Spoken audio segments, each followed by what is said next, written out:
Live, local, late breaking. This is NewsWatch 12 this morning.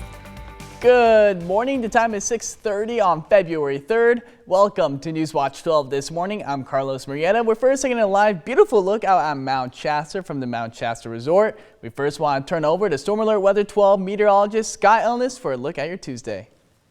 Morning, everybody. Meteorologist Scott Ellis here. Was a meteorologist in Bend until very, very recently, and I always remember bringing up Medford as being one of the warm spots in the state, and we're pretty close to it.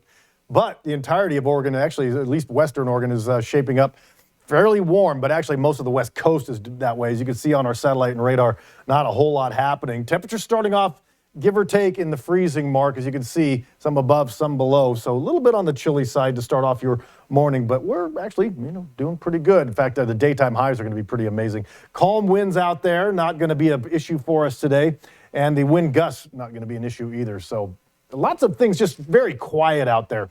As you can see, there is some dense fog across Grants Pass. We're not completely out of it as far as the fog is concerned in our area. So just be prepared, especially the western valleys. Some 60s expected into Medford today. Klamath Falls into the mid-50s.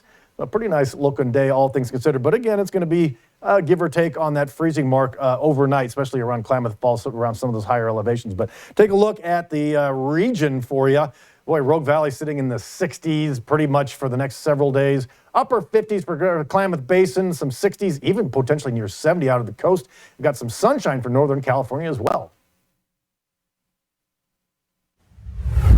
Beginning with developing news this morning, California officials have confirmed the first wolf death of 2026 as a gray wolf was found dead Friday in Siskiyou County near Highway 97. State wildlife officials say this is the first confirmed wolf death in California this year. Photos released by Black Bear Pursuit show the wolf at the scene, and an investigation is underway to determine the cause of death. Wolves in the region have been a focus of discussion as livestock owners and conservationists work to balance protection efforts with wildlife management. And animal rights advocates in Oregon are pushing a new initiative that could restrict hunting and fishing, and it's drawing both supporters and critics. The Peace Act would remove many exemptions from Oregon's animal cruelty laws. If passed, hurting or killing animals, including game and fish, would be criminalized except in cases of self-defense or veterinary care. Supporters say the measure extends pet-like protections to all animals and offers a transition fund to help industries adapt. Critics warn it could criminalize common practices in hunting, fishing, and agriculture, and organizers have collected more than 92,000 signatures, but still need about 25,000 more to make the November ballot. And moving into continuing coverage, Governor Tina Kotek announced on Facebook that she is working with legislators to help protect Oregonians' access to food stamps. Now this comes after Kotek declared a hunger emergency when SNAP benefits were frozen during the government shutdown. Kotek is now introducing 2 new plans to help those facing hunger in Oregon.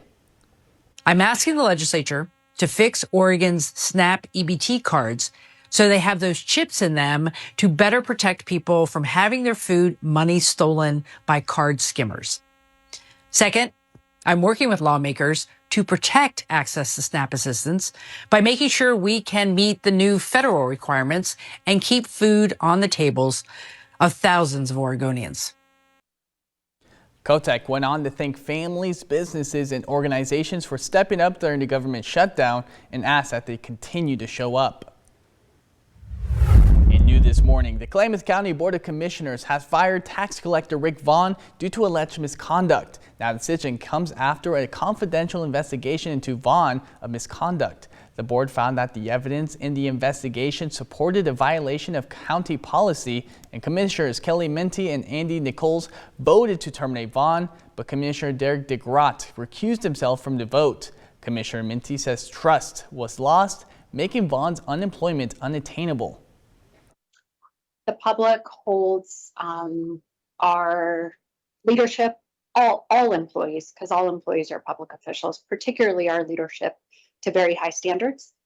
We govern public money, and people feel very strongly that we do that with the utmost integrity, and they need to have confidence in everything we do. The board plans to meet again and make a plan for the future without a tax collector. And the Southern Oregon University Board of Directors met in a nearly 4-hour-long special meeting to discuss the institution's financial state ahead of the end of the school year. Now, during that meeting, the board says they are projecting $4.5 million of the actual budget will be saved by the end of the fiscal year. 23 faculty members have been let go out of the proposed 34 cuts. The board discussed an enrollment marketing resolution to help deal with budget shortfalls and enrollment issues at the same time, which would hopefully add money to the fund balance in the long term. We want to do is have a 3-year plan for this investment. And then at the end of that 3 years, we've actually calculated out what we anticipate to be the return on that investment, and not only the revenue that that will generate, but as well our plan to actually be able to start repaying that back into our fund balance. The primary enrollment impact from this marketing resolution will be seen in fall of 21 to 28 school year. The plan also proposes a projected $2.25 million in additional tuition revenue by the 2029 fiscal year. The board unanimously voted to adopt the enrollment marketing resolution. New information in the Eagle Point dog hoarding case. Court records show a new defense attorney is asking the judge to reconsider how or if Tepper could be released from custody as the case moves forward. Tepper's attorney is asking the court to let pretrial release services evaluate her for possible release. The motion says Oregon law favors release without bail unless a judge finds safety or court appearance concerns. If denied, the defense seeks conditional release, including no contact and an ankle monitor. As a third option, the motion asks the judge to reduce Tepper's bail, saying it's excessive. Tepper remains in custody and is scheduled to return to court on February 9th unless that date is delayed. And for weeks, we've been tracking questions around why the ice rink in Ashland never opened, and now city leaders told us changes are now underway to make sure better communication is in place so it doesn't happen again. NewsWatch 12's Danny Stepanovich has more on the ongoing situation. Its canopy may still be up, but Ashland's ice rink sits empty this season, sparking blame, a new city position, and worries on the economic impact on local businesses. The empty rink became a visible sign of frustration, but city officials say the closure came down to a permitting failure. Parks and Rec chose to leave the rink's canopy up year-round to save money, but that decision meant the structure had to meet code and permit standards. City leaders say that work wasn't completed in time. They point to coordination issues with the right staff not involved early enough. Now, changes are underway. By bringing the capital projects from the Parks and Recreation Department into the public works system at the city through this realigned position, we're going to be seeing a lot greater efficiency and also making sure that we're able to keep projects on schedule. The closure also hit the local economy. A drastic change in foot traffic through the winter months. We just don't get the nighttime traffic anymore. Romano says the rink's closure meant fewer families downtown. Oh, nobody was happy. Nobody was happy.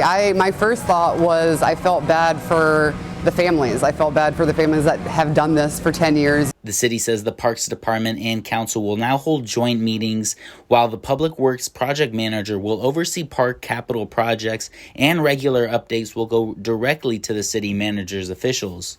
In Ashland, Danny Stepanovich. Moving into the Health Watch, Siskiyou County Public Health is urging residents to remain vigilant about measles protection and awareness after a confirmed case has been reported in neighboring Shasta County. The confirmed case has resulted in several potential exposure locations, all located in Redding. The locations can be seen on your screens right now, and all locations are now safe to visit. And there are no confirmed cases in Siskiyou County, but talk to your doctor and healthcare professional immediately if you do develop measles symptoms. And Asante has officially launched a new gastroenterology clinic in Medford, expanding access to specialty care across Southern Oregon.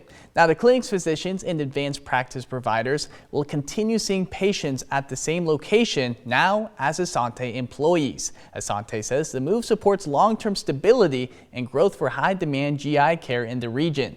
The clinic offers services from colonoscopies to treatment for digestive and liver conditions and provides inpatient care at Rogue Regional Medical Center.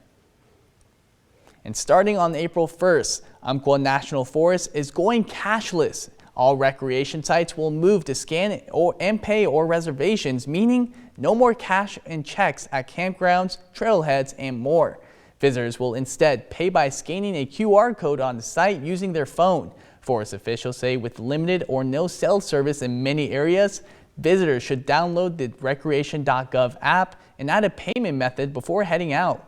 Once payment is made, you'll display your confirmation code on your dashboard or campsite posts. If there's no service, the payment will process once service is restored. While April 1st marks the start of the change, some sites won't open until later in the season. But once they do, they'll be cashless. For more information and a full list of impacted sites, head to the Umpqua National Forest website.